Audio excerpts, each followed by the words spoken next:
शैतान कैसे काम करता है।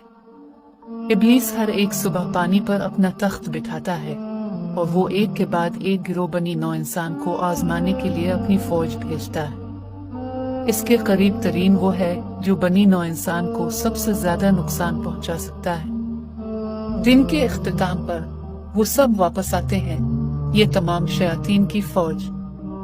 फिर वो इब्लीस को बताते हैं कि वो दिन में क्या करते थे। इनमें से एक कहता है कि मैंने फुला फुला काम किया है। शैतान कहता है तुमने कुछ नहीं किया। एक शैतान आएगा और कहेगा ए इब्लीस, मैंने फुला फुला को जिना किया है, तुमने कुछ नहीं किया। इब्लीस जवाब देगा। एक और कहता है मैंने किसी को जुआ खेला और शराब पी, तुमने कुछ नहीं किया। इब्लीस जवाब देगा कि मैंने एक आदमी को इसके भाई को कत्ल कराया, तुमने कुछ नहीं किया।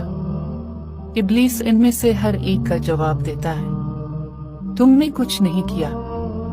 सिलसिला चलता रहता है, यहाँ तक कि एक शैतान उसके पास आता है और कहता है कि आज मैंने फुला को इस वक्त तक नहीं छोड़ा जब तक मैंने इसे इसकी बीवी से जुदा ना कर दिया। इब्लीस बहुत खुश होगा। इब्लीस इसे करीब लाता है और उसके सर पर ताज रखता है। वो उसे गिले लगाता है। वो उसे गिले लगाकर कहता है तुम वही हो।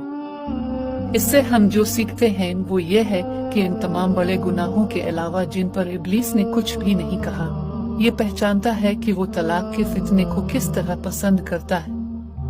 आपके ख्याल में ऐसा क्यों है और इस बारे में आपका क्या ख्याल है?